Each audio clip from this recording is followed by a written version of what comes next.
Hello, Rachel. Hi, Ryan. How are you doing? I'm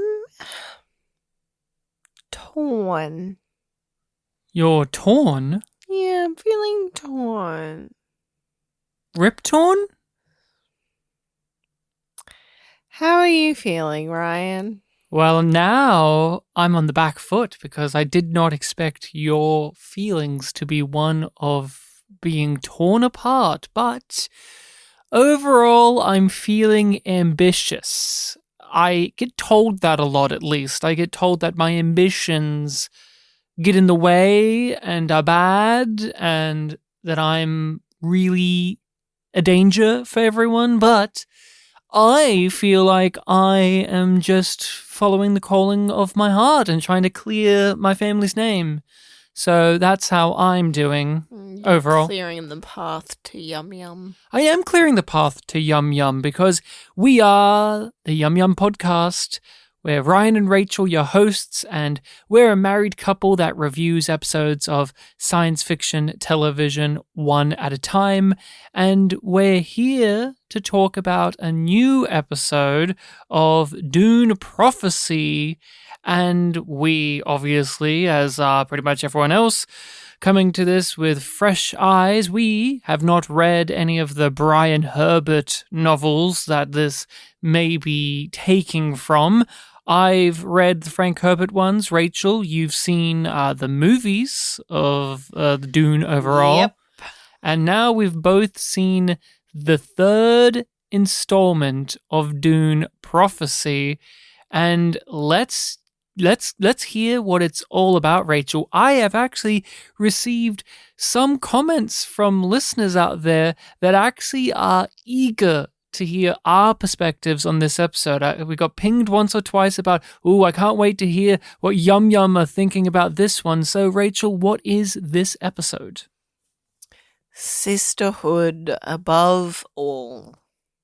Following a tragedy, young Tula worries about being accepted despite her family name, while a skeptical Valia struggles with the decision to take the sisterhood vow.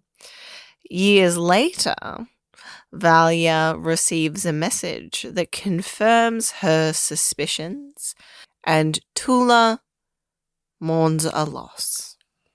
Those things happen. Sure, the way that description frames it puts you in a different mindset than maybe it is actually presented, but all of those are true. And what were your overall opinions on this, Rachel? Is this what leads you to feeling torn? Yeah, I was feeling weird about this episode because it is focused so much on the past. Mm-hmm. And the fact that it's got three plots going on. We have the present, we have the past with Valia, and we have the past with Tula. Well, you could even say 4 because we have the present with Tula and the present with Valia. Oh, yeah. We have the past with Valia and the past with Tula. And somehow in amongst all that we get whale fur lore. So I'm so thrilled that we got more whale fur and seed updates. It's what everyone craves. What was the seed update? Well, we got to see the whale seed guy again. Like that's the furthering. He was all about whale seed. Or as he said it, whale seed. Very weird line deliveries from that actor. Apparently, Valia's nephew.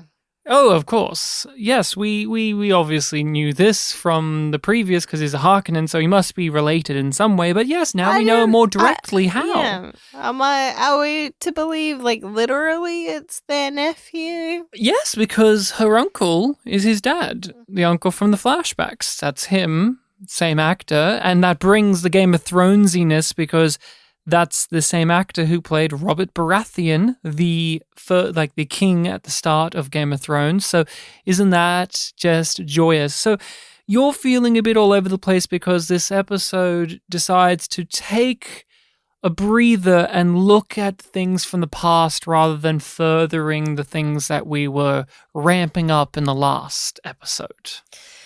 Yeah. And it feels weird because we got that bit of information that the show has really skipped over what a lot of the book was. And this feels like they've skipped back and are using stuff from the book again. And we don't know because we haven't consumed that. And so we're just having to go off what we have in front of us, the show. And is the show doing a good enough job because it feels on its own merits? Really different than the tone and structure of the previous 2 episodes. Oh, yes. Yes, it does. It is really different, and I don't know exactly how I feel about those differences because it feels like it's a one-off, but it did help add depth to the characters that we are going to continue to spend time with. And this episode made the description of the series that's on IMDb that's like about like this is about 2 Harkonnen sisters. It makes that summary feel more accurate. I am right along with you in terms of feeling conflicted. I both loved and hated this episode. I see what it's going for, and I appreciate that it is fleshing things out and giving a bit more color to the characters and to the settings. But I found a lot of the dialogue to be obnoxious, empty platitudes, meaningless statements, and or hammering things into too viciously for my taste. A lot of tell us rather than show us. It's a very heavy-handed episode. And why I feel both love and hate as well comes into this statement, which is this episode is a condensed, super concentrated version of a show I would rather be watching. I liked a lot of the ideas here. I liked a lot of the potential of what these characters and what they're driving at. And we said this in the premiere. I'm fascinated by the idea of the Harkonnens potentially being this wronged family, but in trying to clear their name or to make their reputation good, they just further damn themselves. That's a series I want to watch, and this episode gave me a window into what that would be like, but it's super pressed down where I have to accept, Tula somehow found this Atreides family, got ingratiated, fell in love, poisoned them all in the span of like 5 minutes. And it's like, that would be a good show. I'd watch a show about these 2 sisters at this age, building up a lot of the stuff that we have to just breeze through. It's just like we're ripping pages out of a book to get to the points. I feel like we skipped the interesting stuff to get to the important stuff, but the important stuff doesn't feel that important because 1, it feels like a foregone conclusion because it is a flashback, and 2, it just doesn't have the weight to it. A lot of the stuff that I will go on to praise has the caveats of it was told to me more than it was shown to me. I didn't really experience this as much as I had to be forced to believe it. So have that in mind as we go on in the discussion, because I don't want to have to keep backtracking to be like, but this for all of it. But that definitely is a major critique of this episode, as well as just going into what we're saying is the present day stuff is far less interesting for these 2 sisters. in particular. Like, we get none of the Imperium in this episode. Like, she's kicked out of the Imperium. There's no Desmond Hart. There's no Emperor. There's none of those factors here to distract us. So there's what a mention of the princess, and like that's it. You've been revoked your privileges, and now what do we do? What are we gonna do now that we don't have access to the Emperor? And we don't have access to those characters in an episode. What does it look like? And I just want to raise this with you. Valia is our main character. She's our point of view. She's the one that definitely this is built around. What do you feel about? Oh, she's a piece of shit. Yes. And I don't think you are meant to like her. I think you're meant to understand her, and I think that I understand her and her motives. Okay, but which version does that come out in? Both. Really? Because I think of the modern day version of her as an absolutely nothing character. I love the actress. Emily Watson's a great performer, but most of the stuff that I have gleaned from the character has been the stuff that's either happened in the past that we're told about or the stuff we see in the flashbacks. The one that we actually spend the time with in the modern day hasn't really done much to make me say that they're a complex, interesting, or worthy of being a main character. Tula, on the other hand, there's modern day Tula stuff where it's like, oh, okay, there's something I have an opinion on. This character, she's here. Oh, yeah. Yeah. But I get what she's doing and where she wants to go. Like, her motivations and her actions are very clear and cut and dry. I just wanted to raise that since we were still flowing on thoughts. Did you have a Yum Yum music moment? Because Yum Yum, for those who are unaware, is an absurd moment from Star Trek Discovery. It was a line of dialogue that we found to be absolutely preposterous, and every time we cover a show, we find a new, unique Yum Yum thing. And for us, the music of this show can be quite the whiplash, or at least tonally off or intrusive. And I was curious if you had a Yum Yum music moment. I found it intrusive, the music, when they were riding the horse to the camp. Really? Yeah, it was just a bit like, oh, okay, we're on horseback and they're doing these glamorous shots, and it's just like, oh, and now it's all upbeat, and I'm like, this feels insincere. I thought that a little. I found it, I don't know if we'll count this as a Yum Yum music moment, but I want to just raise the fact that there was chanting of a family's last name while that member of that family was thrusting into a woman. So very funny. I leaned over to you and said, if, would that be better to happen if we were making love? You just hear Slewinski, Slewinski, Slewinski from a crowd of people outside. Would that make the mood better? I don't know. It was very strange. This world's weird. It's full of freaks. Not weird enough. This version of it, not weird enough. For my taste. Yeah, we don't know enough freaks. They're there in the background. We need more. We need more freak shit. No, my music. Let that freak flag fly. My freak flag flies for the music. I still hate it. I'm not a fan. And a moment that made me absolutely roll my eyes and want to leave was when modern day Tula is dismissing the sister, the old sister. I don't know that character's name. The one who's always like up in her face. Yeah. The one who's a stickler for the rules and etiquette.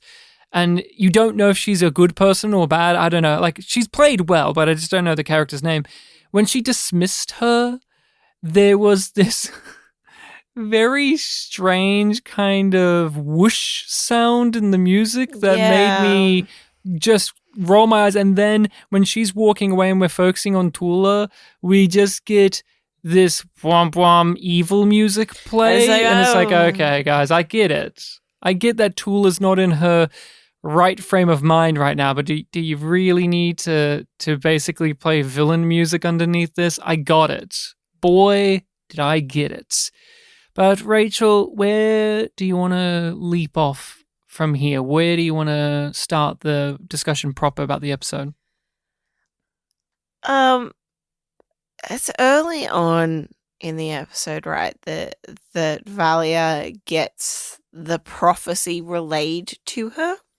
Mm. And I'm still not sure how we're meant to perceive the validity of that prophecy. Because they're treating it like she actually did get the prophecy from the Mother Superior. Yeah. Which is what I thought last episode, but then you raised that you thought that was a deception from the one that was murdered. Yeah, and they wouldn't be able to know that without Lila telling them.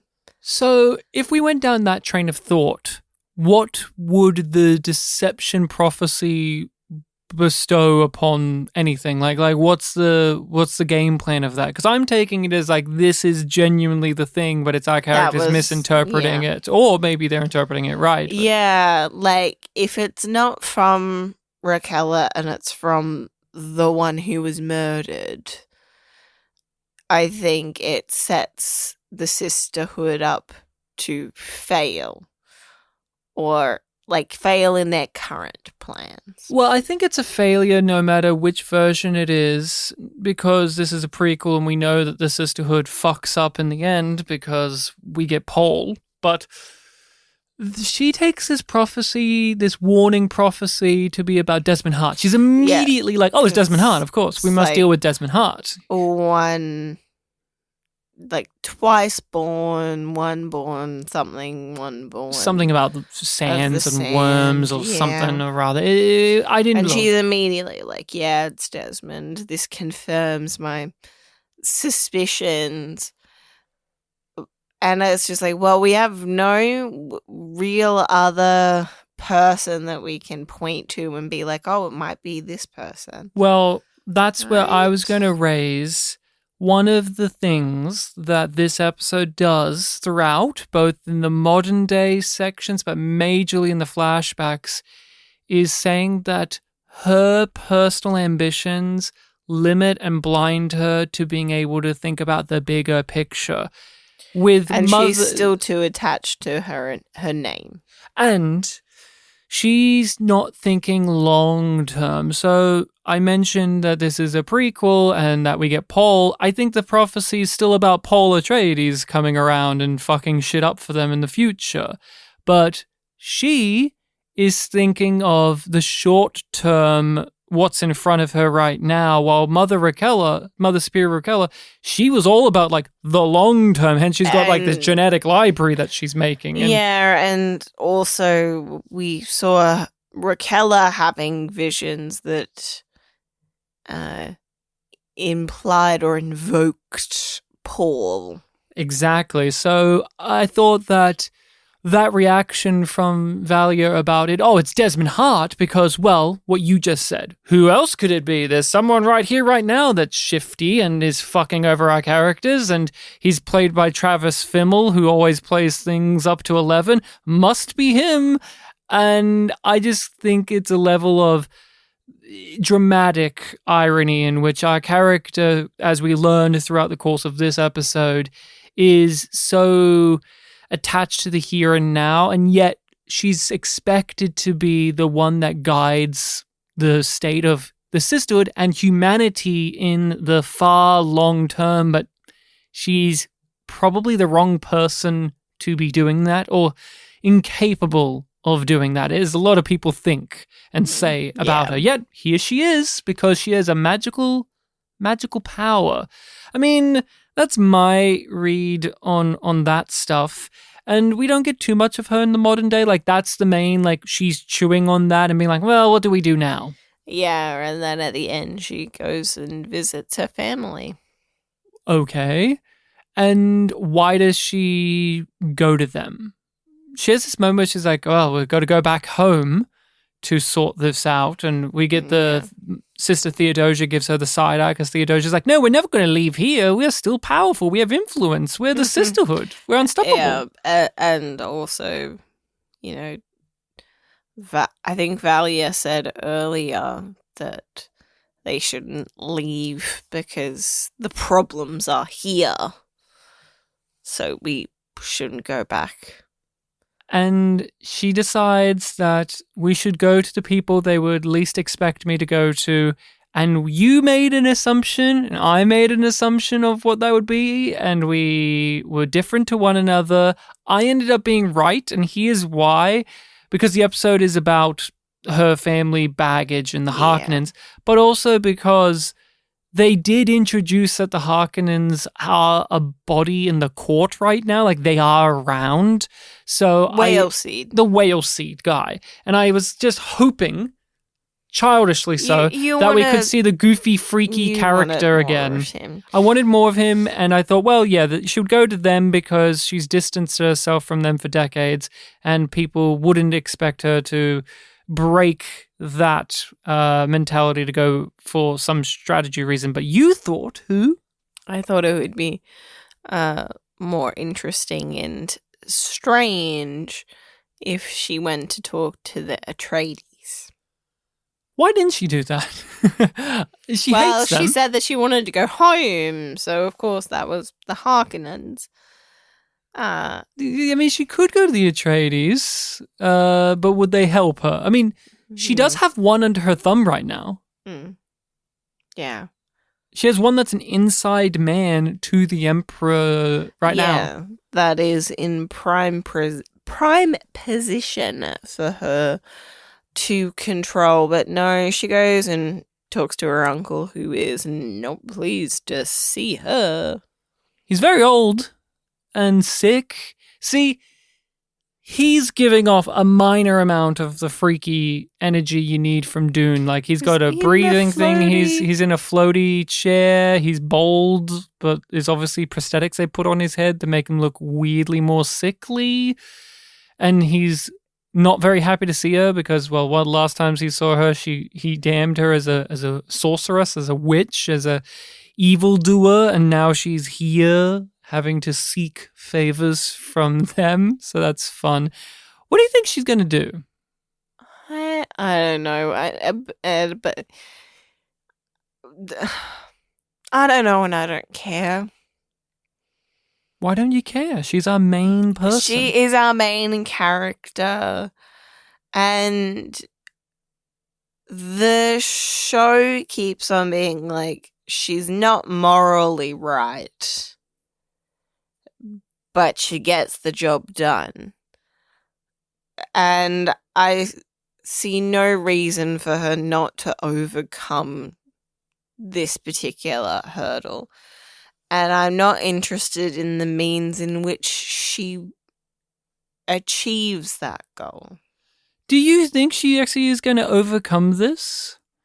Because there's a part of me I think she's honestly, prediction-wise, I think that by the end of this season, she's going to be dead and Tula is going to be Mother Superior. Okay. That's an interesting thought. I don't know about dead per se, but I definitely think she's going to fail in some regards because of her vanity and because hubris. Yes, there's a lot of talk about hubris. But there is the potential that she just does like a 4D chess move that absolutely fucks things up, and then where we see the true nature of Desmond Hart. Now he is a nefarious bad man who we should get rid of, and we trust, because the thing is, this is a prequel. We know the Sisterhood's going to be around forever. They're one of the longest running groups in the universe, and so it doesn't really mean too much to me that Valia's like, oh no, we've lost power in the court. I know it'll be fine. Yeah, you haven't lost power everywhere. You sell a service that many people want. I think that she's gone to her family to offer her services as a truth sayer. For what, though?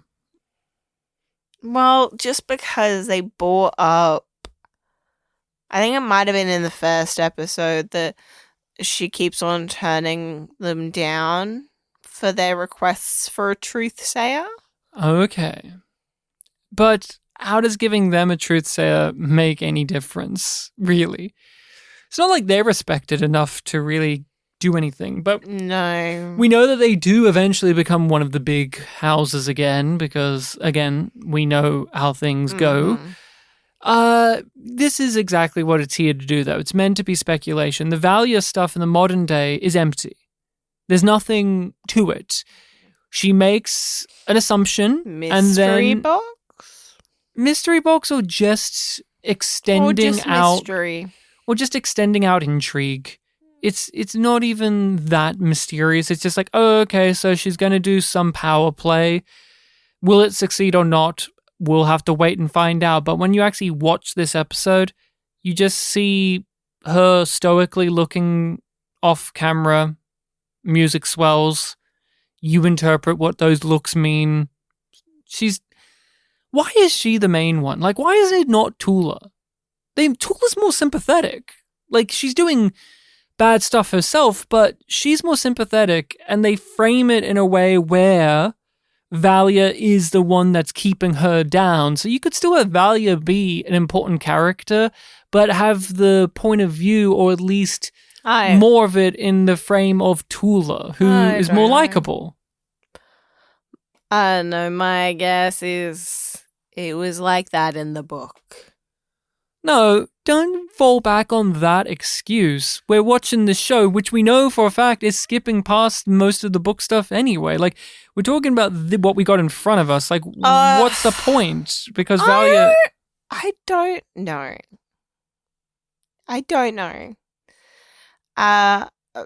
My other guess is the simple thing of she's Mother Superior. So we're going to be following the person that's in charge. Tula. Let's talk about Tula in the modern day. See, she's got more stuff to think about, chew on, to feel about.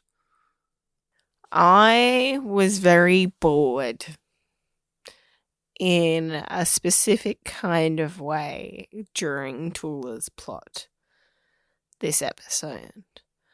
We have some really great performances. Like, the actress of Tula is doing a great job showing how hard it is to see Lila in this, we assume, some sort of coma. They explain to us that, other people have been in this state and they've killed them. It's more merciful that way. Yeah. And I didn't believe for a second that Tula was going to let that happen. So I was just like, oh, how are they going to do it? And then it really twigged for me when in one of the flashbacks with Valia, Raquella is like, I'm going to show you my life's work. And then we don't see what's down there. And I was like, oh, we know that it's thinking machine technology, computers, because something like that. She brings up the Butlerian stuff, Raquella does. Yes. So I was just like, oh, Tula is going to take Lila down there and try and save her in some way. And that is what happens. And so there wasn't any tension for me because I was like, she's not going to get caught this episode. That's just not going to happen. That's not the way that this works. And I don't care enough about her position within the sisterhood. Like, Tula's risking everything for Lila. I don't care enough about her position. I care about her as a person. So I'm like, yeah, go for it. Fuck the rules. But at the same time, when we discuss the modern stuff, that is a huge thing of it, though, of like, okay, you're doing it for yourself. Isn't it about the sisterhood above all, your own personal feelings? But they're humans. They're incapable of strictly removing that stuff.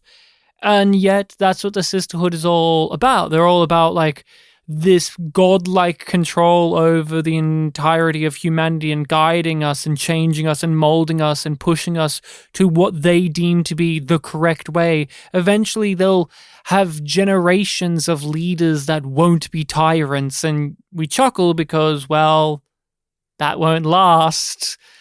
And heck, even outside of Paul Atreides, look at the Harkonnens and how they are in pretty much every adaptation. They're all tyrant, fascist monsters. So there's a flaw to the general beliefs there, and you see it with Tula. She's the embodiment of that, in which, on the surface, she's the perfect version of what the Sisterhood needs, but underneath, she's wounded and she wants something. She wants her own happiness, and she's imputed upon this girl that they keep treating like a child when she's a full-grown adult. That was a weird thing. Is she supposed to be 12? Because they keep talking about her like she was such a young child. She barely started life. I'm like, isn't this person like 22 years old? Yeah, I was a bit confused about that. And then I was like, oh, maybe it's because, she was young in terms of her training. But they don't make it clear enough that that is the case. I enjoy the Tula stuff because of the pissing match between her and the other sister. And I didn't know how to read the other sister. Is she a good person? Is she a bitch or a dickhead? Because when we go to the flashbacks, say, we see the rivalry there, and it's very clear that both Valia and the one that she'll eventually murder, who we should learn that character's name at some point, like, they're both arrogant and both vindictive people. Well, this rivalry here, I can't tell if it's that performance from this actress, from the actress who plays the other sister. She does things that's like, no, she's just following the rules. Like, the character's following the rules. She's not trying to be, a bitch about this or trying to get one up on somebody. She's concerned. She doesn't understand why things aren't being done this way, or she's trying to genuinely be a mentor. She's someone who's very much someone who has drunk the Kool-Aid, let's say. But then there are these other little moments where it's like, that was a move there. Like, that was a real dickish move on their part. I want to get your thoughts on this. During when they have all of the acolytes there, and they're looking at Lila, and they're talking about like, oh, this shouldn't have happened. You're manipulative. You use us. She gives this big speech about how there's been so many people who have suffered and they've given their lives for this, and we should respect those who have lost so much. And then she turns, it's like Tula. What do you make of that? What do you make of that? It is hollow to me, because we haven't seen any of that. We've just seen them manipulating things and sacrificing others. I feel like you've managed to give this a lot more thought than I had. I just went, okay, that's the beat that they went for. Accept and move on. All right, well, let's accept it and move on to what Tula's playing with downstairs. Yeah, Tula, she got offered some spiced tea, and that gave her a spicy idea. See, this is what I hate about prequel bullshit nonsense. I fucking hated that in the first episode, we got a little wink about fear as the mind killer. I hate that we get this in which she looks at the spice tea and sees it swirling around and has a eureka idea moment. Oh, okay, I've got an idea now.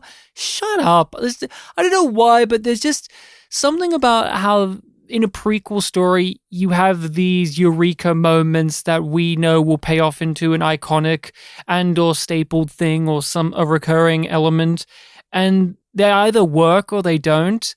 And these are, I don't know, man, this show, they do them in a way that I find extremely corny. And you were saying she has downstairs, she has Lila Yeah, she's spiced up. taking her down, and there's this chamber. I assumed it to be some sort of med bay situation that uses spice. It just made me think Futurama. Their Dune episode. But you were like, oh, it might be this other thing, but that doesn't make sense because of the books. Well, before we get to that, what do you think about this? And that it's a proper living machine down there. Like, there's an AI that is sentient and has like a personality and talks and like has an actress playing them. Like, in comparison I'm not surprised that that's there at all. I was just like, okay. Yes.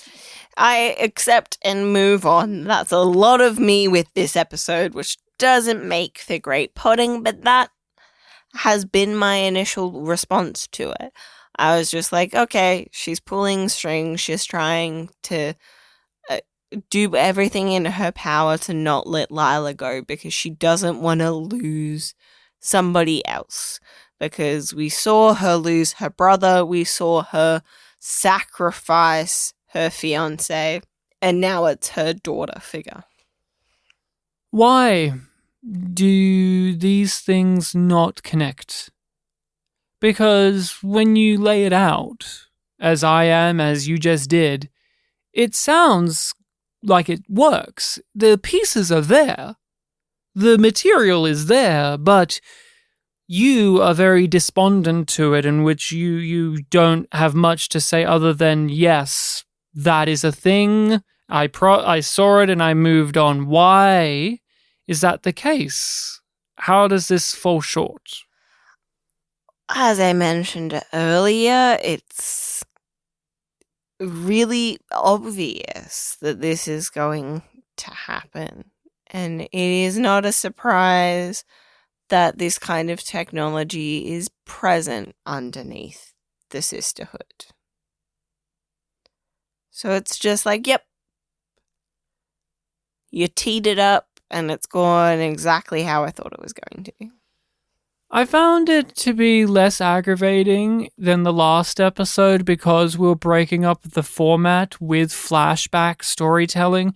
Not to say that I love that overall, and I have my issues with these flashbacks, but I understand your like hiccup there with this, because we talked about in the first two, there are these things that you know immediately how it's going to play out, and you have to wait for the episode to eventually get around to it, and it will end in a way where it's trying to make you think about what they're going to do with this going forward. But it's like, well, yeah, I'm going to have to wait to the next episode in which it will immediately flag something up very quickly. Then I'll have to wait the entire episode for it to eventually get around to what I already can kind of put together within the first 5 minutes. That is true. That is still true of this episode. It's making us wait.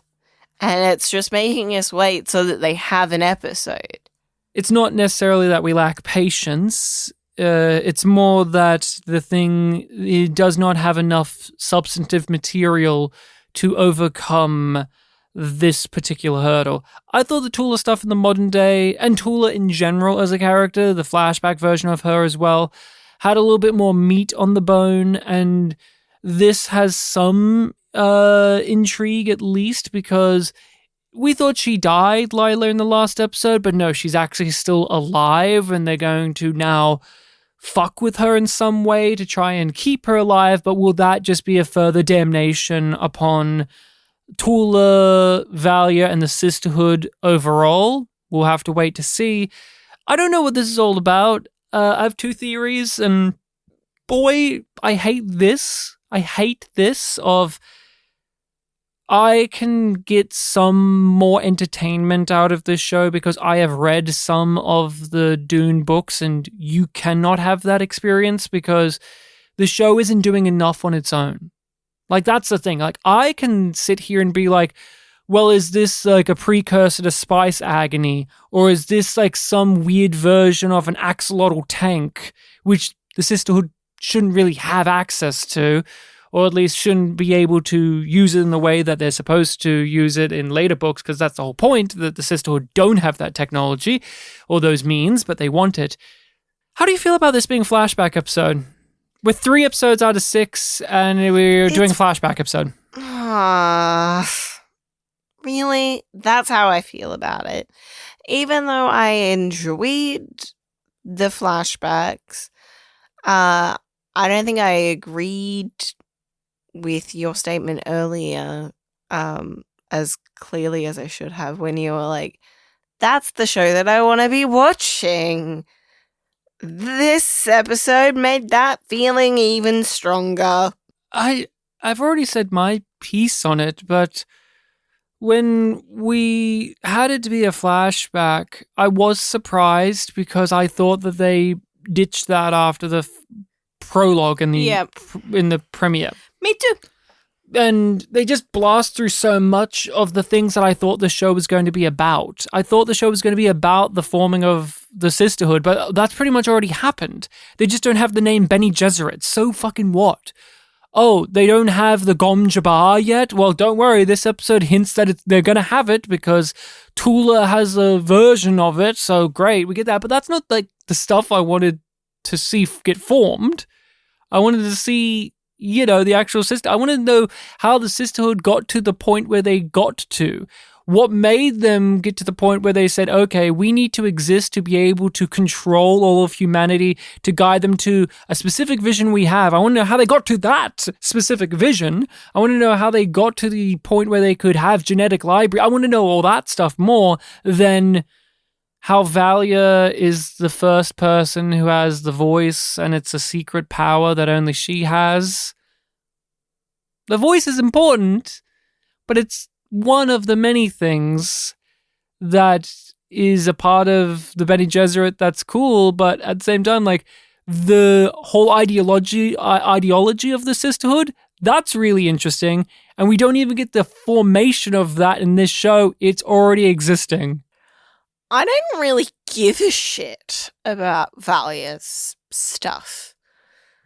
She was just a prissy, righteous, powerful bitch. Was she? Or did they just say that all the time? They said it more than they showed it. But I do feel like her being like, this entire family is doing everything wrong and I know what's right and I know what we should do and I know what's righteous and right and justified and blah, blah, blah. Like the tirades that she goes on. And just the way that she talks about her family when she's away from them as well. Like, she seems to have no regard for her sister. Even after her sister has gone and killed all of these Atreides. Look, I get it that Valia is supposed to be seen as a bad person. Boy, did I understand it. They made sure to make sure that I understood it. So that's there. But isn't she correct? Look at the state of their family. Look at the state of their livelihood. It's finite. And they're shown to be pathetic. Like, none of her family are shown in any positive light. None of them except for her brother. Her brother, who also shares some similar viewpoints to her as well. And he dies, also showing like, okay, that's not the way to go about things, but she doesn't learn from that. Like, that's the fatal flaw. Musical sting when she's just like, I refuse to go in there and mourn. That was another really like, ugh. But I think the deck is stacked wrong in this episode because they want me to understand that she is incorrect in her beliefs, as you say, and that she's this vain, selfish, manipulative, ambitious bitch. But look at their lives. She's helping them move up in the world. Yeah. Like, we see how it benefits them, even if it is wrong. But not so much, because she abandons them. She says, well, fuck you, I'm going to take Tula and we're going to make ourselves better. Like, it's about us. We have a new we're vision. Divorcing you. We're not all about the family legacy anymore. We're about ourselves. We have a new purpose, the sisterhood. That's their new hearkening legacy thing. It's the sisterhood. The sisters start the sisterhood all over again. Yeah. Brilliant. Actually, brilliant. You know what? I take every criticism back that I ever had about this. See, the frustration is, if this was the show and we actually spent time with Valia on this planet, with her family, the uncle, the dad, the mother, all of them, and we actually got to breathe and experience nuances, then we get to these points. Like, these points that they raise aren't invalid on their own, but it's just, we haven't earned them. They feel very false to me. If this was spread out across a season, I can't help but compare it to Game of Thrones. With the Stark family were very well articulated in that series. There was lots of fascinating moving parts to their family unit that were noble and flawed at the same time, that they were the best family and kind of the worst family in terms of, like, they were too naive for their own good and that made them failures, yet they're also very inherently noble and good fighters and good at strategy, but they were shit at politics.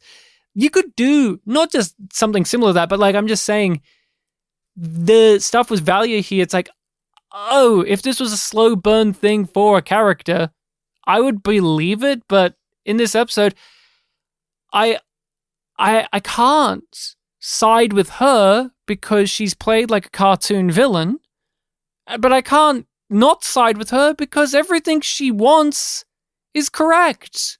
Like, her family sucks. They're losers. They're gonna be made into nothing if nothing changes, and no one's going to change it. She's the only one that's bothering to want to try, and I'm supposed to wag my finger at her and say bad? But then, well, she uses the voice to try and make her mother kill herself, so obviously she's bad. So, again, it's stacked in this way that I think is poorly done. Yeah, like when they were just like, oh, she's dangerous. It's like, now you realize. After all of the shit that she's already done, that's the point where you're like, okay, that's enough. And she goes to the Sisterhood, where they just tell her there that you're not in it for the Sisterhood, you're still hung up on your family drama, you have no loyalties to anyone but yourself. Like, they are also telling her what her family has told her, and then we progress with it being that somehow, well, we know how, through murder, she becomes the Mother Superior. She's the wrong person for the job, but she's in charge. Which is ironic, considering that the thing that will almost destroy the human race later in the future will be like the false prophet, the person that almost represents the ideals of what's supposed to be the quote-unquote right way things are supposed to go, but in fact they're the wrong one. Yeah. And yet he is Valia, and she's somewhat that for the Sisterhood from the get-go. That's something? I don't know. You seem very dispassionate about this episode overall. Yeah. You've gone from torn to apathetic. I'm looking at you and just give me these blank looks like, why are you even talking about this? Let's see if we, and by we, I mean me, can have a conversation about Tula's backstory that we get. Did you feel any particular way or any resonance when we get the clarification that the charm, that Tula had given Lila was from her brother, her dead brother. Oh, yeah, that's true, actually. I didn't think about it too much. Because that's a recurrent object in this. And I feel like there is meant to be some symbolism behind it. Well, it just shows where their values still lie. The Sisterhood strip you of all of that. Remember, it's only the Sisterhood. There is nothing outside of that. Tula is still holding on, and it's a symbol comforted of by something that she doesn't want to lose, even though she is meant to have already given it up. And it's a thing that is representative of her brother, who she uses as a moral guiding force, because in her flashback, she murders this clan of Atreides through deception and poison and so on. And they try to say to themselves, Valia and Tula, well, this is what our brother would have wanted. He would be proud. And Tula says, would he though? And I think her holding on to this is also helping ground her morally, because without that, trying to balance out Valia. Because when they go through this episode saying Valia is this monster, she's this horrible person, the Sisterhood and the Harkonnens saying this, and in the modern day, the fact that she's been kicked out of the Imperium, been saying it as well. Why is she the one that's considered that, when we see in this episode Tula is the person who actually, when push comes to shove, will do more heinous shit? Oh, okay. I think because, like the mum says, they go, oh, Valia put you up to it. So it's really Valia's fault. Even though you did it, it was Valia's plan, so it's her responsibility. And it's just like, no, she seemed to be pretty sound of mind and body making that decision. She had the option to not go through with the plan. Mm-hmm. And she did. And that was without any direct or ongoing influence. No use of the voice on her. No use of the voice, like they're being corresponding in letters, assumably. Yeah, I am right there with you. I understand. Again, this is a thing where it's like, on paper, I can fully understand, appreciate, and even love that Valia is still a monster, because although she doesn't get her hands covered in blood herself, she convinces other people to do it, which is bad. She does it with a proxy instead of doing it herself. Okay, that doesn't mean that it washes any of the responsibility off of Valia, and it makes her culpability, and it makes her dangerous as someone in charge of a sisterhood who have their influence over the entirety of the human race, especially of these powerful houses, and she's trying to tighten her grip on them. And what heinous things is she willing to do herself to keep that grip going? What is she willing to do? Is she actually going to get her hands dirty, or is she going to use her methods we've seen in a way that is far more disastrous than we need it to be? But Tula still did this. Like, yeah, she somehow, this is what bugs me though. Show me that story. Show me the story of her finding an Atreides, falling in love, and then having to still kill them all and feel bad about it, because I felt nothing. Because I don't know who this guy is. I don't know who she is. I don't know their relationship. I don't know anything about. I just have to take it on the chin that because they had sex, because they gave each other goo-goo eyes, because they murdered a horse together, because she feels bad about being a Harkonnen, but she's going to follow it up anyway because it's her role. I'm just supposed to take all that on the chin, but a lot of it just bounces off because we just don't have enough time. We don't have enough time to really let this be as effective as I think they believe it to be. Yeah.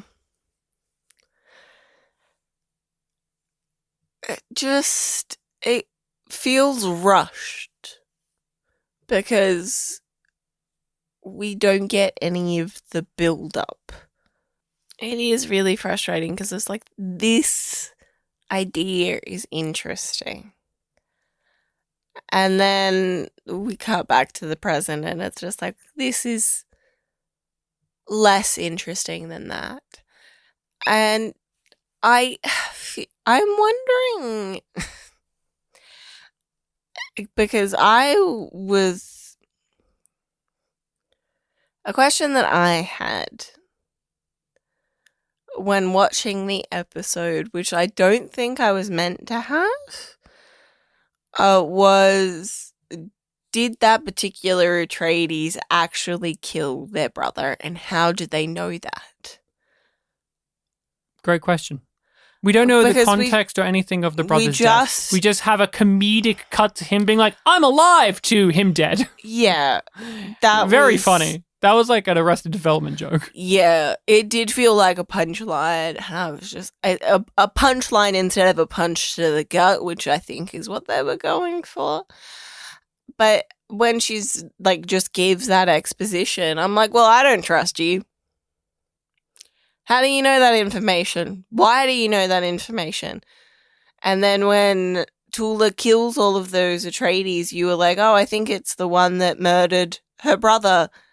And it's just like, well, I said that before they did the murdering, because one of the first scenes we see him, he has the ring. He has the Atreides ring. And I'm like, oh, he's an Atreides. Oh, he's probably the one that they believe killed his brother. And you're like, oh, how do you know that? And I'm like, well, because the thing is, they don't tell you the names of these characters in this clan. Well, they tell you a couple, but they don't. They hide the Atreides name until the sex scene. What a reveal. I can't imagine writing that in the script as like, and we dramatically reveal with each thrust that the name is Atreides. Very weird choice. See, that's the kind of weird adaptation-y stuff I was talking about. Like, each adaptation of Dune has some weird choice that it goes, where I go, why that? This is that one for this show currently. Why that?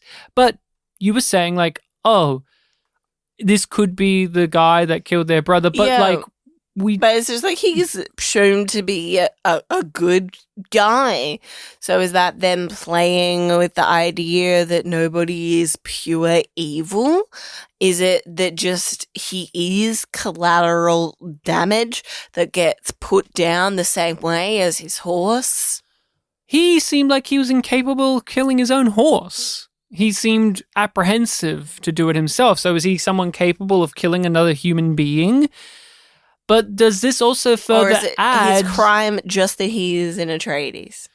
And see, this is the stuff where it's like, if in another show we're dealing with this rewriting of history narrative of like, it's written by the winners and we don't know the past, but now we're playing with the present of things with these two families.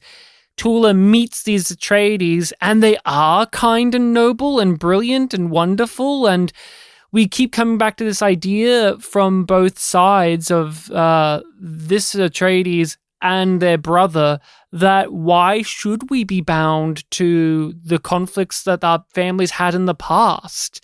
What's the point of that? It's stupid. It's only going to bring us misery in the long term.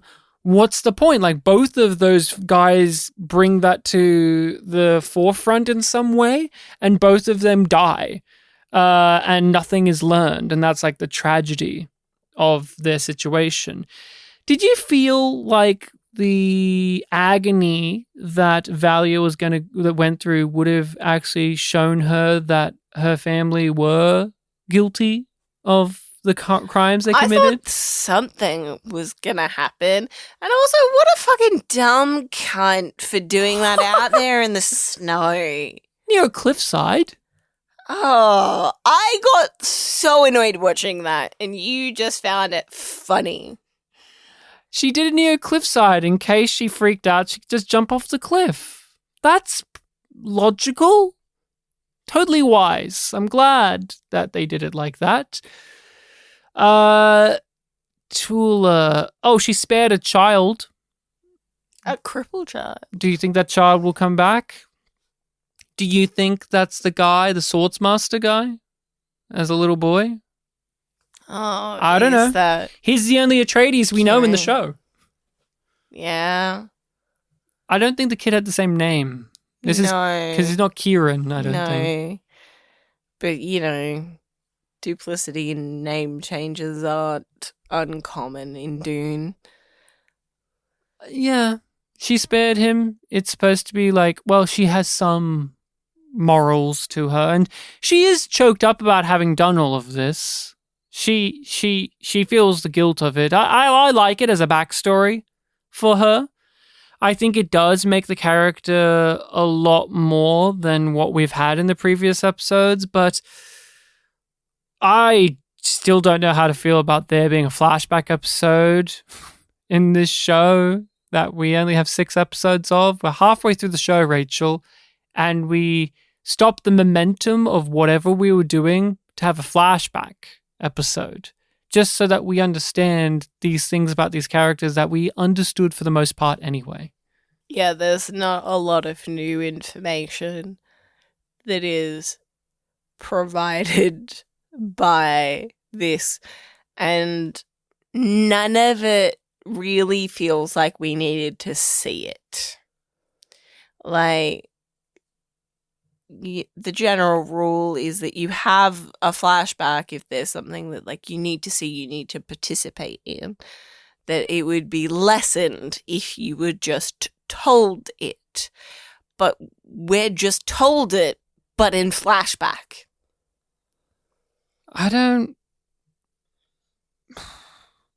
A recurring issue that I've had with the series more than you've had is what's the focus and point. You've actually bucked up against me in the past about, like, you've had more of a, I guess, a connection or grasp onto that part of the show than I have. I just felt it times 10 in this episode. What's the focus here? Maybe there's a bias. I kept on asking, what's the fucking point? I maybe I'm just biased because I like the idea that I said at the start of this conversation of we're following a family whose name is in ill repute and they try to restore it, but in so doing, they just further damn themselves. That's what this episode taps into, but that's not what the rest of the show has been. It was a line of dialogue in the prologue. Now this episode kind of plays with it, but I still wouldn't say to you that that's what Dune Prophecy / Dune Sisterhood is about, or that's what it's focusing in on. But yeah, Rachel, I know you just said, like, what's the point? But, like, honestly, at this point, we're halfway through the series right now. What is the point of this series for you? I don't think it has one. I think the other reason, or just a potential reason that I am less concerned about that question and only having half answers, is that I never thought that the show would have that. Knowing its production, knowing it, that there is a lack of love and passion behind this project, I didn't think that it would have that much substance. for us to dig into themes and ideas in a meaningful way. Because there are ideas that are posited and somewhat explored, but there's no core to the show. There's so much love put into the production. The cinematography, the costumes, the performances, the look of the show. There's so much attention put into that. It looks like a movie. Every episode looks like a movie. But you come back to the writing and what we're here to do. And this series just can't shake that it's boring for most people. It's not just us, but it is a prevailing thing that the series is dull. And when I first went in to read the Frank Herbert books, that was my concern, was that they would be dull to read, that they would be impenetrable, they would be too dense, that they would just not connect with me. But they did, and fairly quickly as well, because the characters were well nuanced, but there was a point, a very clear point being made in that first book, and very much so in the following ones.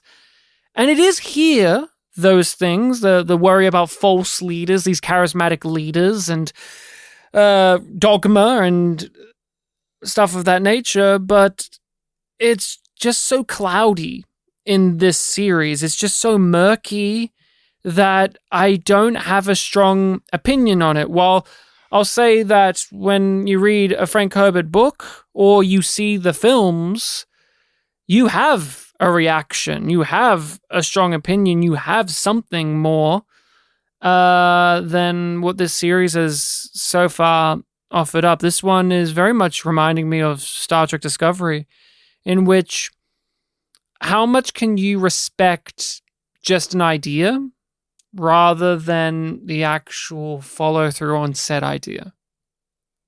At the moment, that's where I'm at. It's like I respect a lot of these ideas, but they haven't been followed up in a way where I would consider them more.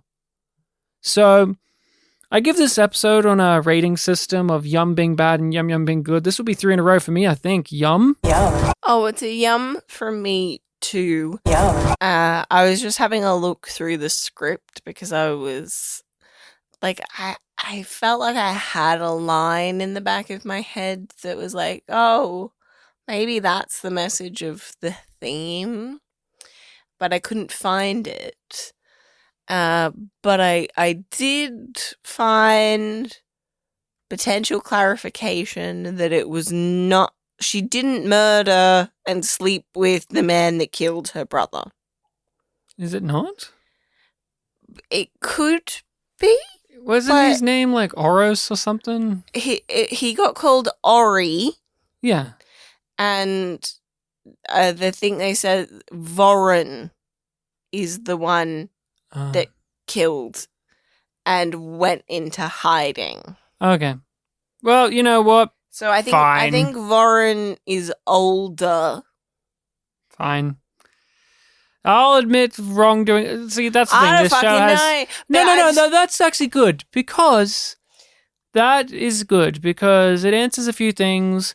It's hard to keep track of all of these names in this show. According to this script, Tula says Griffin will still be dead and it will still be an Atreides who killed him. Well, not that you killed him, but an Atreides. So and you're one, so we have to put you down like a horse. I think that is another indication that it wasn't.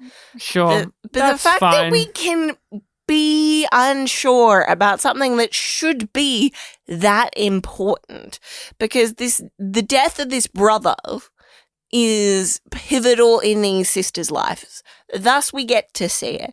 And the fact that we can be uncertain on who it is that killed him, how they found out, and in what way does that matter? Mm-hmm. It's concerning. Well, how about you alleviate our concerns by telling us the name of the next episode of Dune Prophecy? Perhaps the back half of this will pick us up a bit. I gotta say, this episode, was a whirlwind of emotions. I walked in this recording being somewhat positive, and now I'm coming out of it being like, what's the point of this show? I already had that, but like to a more nihilistic degree of like, what's the point of this? But what is the next episode? Twice Born. Twice Born. We've had 2 wolves. Twice Born. Can't wait. I can't wait for the uncle to be a character because he's played by a good actor, but also he's decrepit and weird, and he has that Harkonnen thing going on where he's got a bunch of contraptions, and his son is one of the best characters in the show. He is what the show needs. We need more of that guy and that actor's strange line deliveries. Like, I don't know why he's the only one in this series that's allowed to be eccentric, but him and Desmond Hart, of course, but they're the only 2 people in this show that's allowed to be eccentric, and that's why they stand out to me, and I like them. So we'll be back next time to talk about Dune Prophecy. Everyone, make sure to give that a watch and let us know your thoughts and opinions on this particular episode. Were we too harsh? Did we completely miss the point of things? How many things did we get wrong? Her name is Dorothy. What? The murder victim. What? Sorry? Remember, we couldn't remember her name, and we were like, we should learn her name. The sister that Valia murders. I think it's Dorothy. There you go. Thank you, Rachel. Rachel is clearly with us all in the discussion. So thank you. You can find us on social media, and you can email us, yumyumpod, yumyumpodcast. It's all in the description of this episode. But it's time to get out of here, Rachel, because if we keep talking, you're going to keep looking up stuff and spoil yourself. Did you know there was no worms in this episode? No worms. I watched the episode. I'm not going to look up and find out that there were no worms. There could have been a secret worm in the background or something. Inside of the whale. Secret Mickeys in Disney? Yeah, stuff? secret worms in the Dune Prophecy show. Every episode has a secret worm cameo. And have we discussed the untapped value of whale seed? Seed.